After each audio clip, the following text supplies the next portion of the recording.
We should regularly wash our hands with soap and water and avoid touching our face with our hands. Even at a meeting when we have on this ministry task force, while I was speaking, I was touching my face until Minister Lawrence Wong nudged me with his elbow and said, "Stop touching your face." Let me now share about what we know about this novel coronavirus.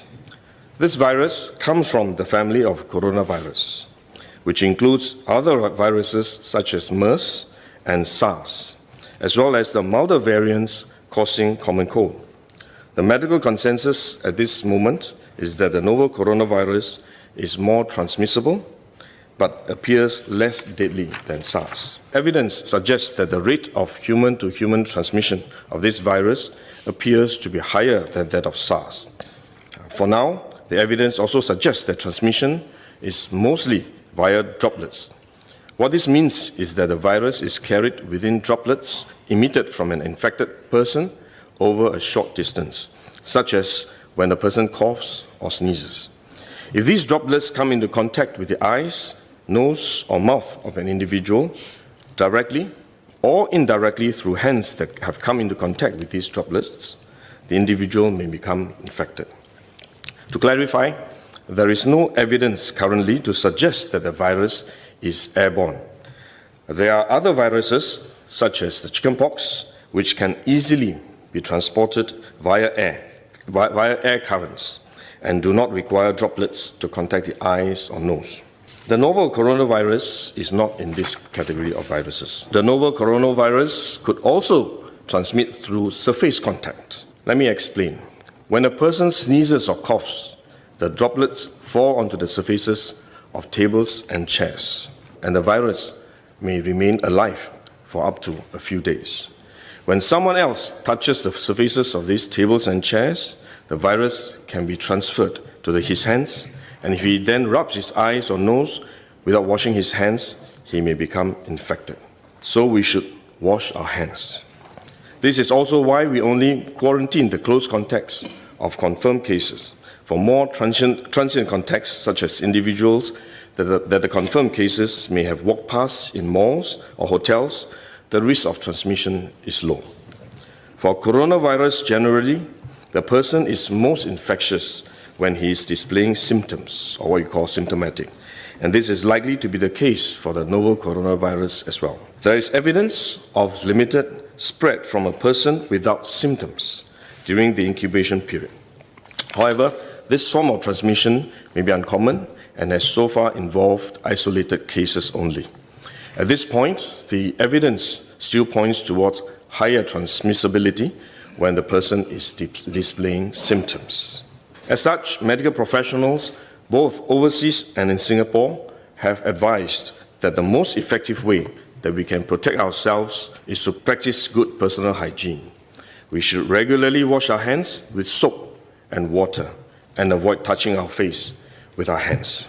These may sound simple, but actually they're very difficult to do because all of us touch our face all the time. Even at a meeting when we have on this ministry task force, while I was speaking, I was touching my face until Minister Lawrence Wong nudged me with his elbow and said, "Stop touching your face." So it is simple but extremely difficult, but are actually very effective in preventing all kinds of infection. Potential infection from asymptomatic persons, in fact, is less likely to be from coughing or sneezing directly because they don't have symptoms. They are not sneezing or coughing, but more likely by touching contaminated surfaces, for which masks offer no protection. Wearing a mask when we are well often gives us a false sense of security instead, and we are more likely to touch our faces when we constantly adjust our masks, which is one way the disease spreads. At the same time, we need to protect others, our loved ones, friends, colleagues, and fellow Singaporeans that we come into contact with. If we are sick, we should rest and recover at home as far as possible.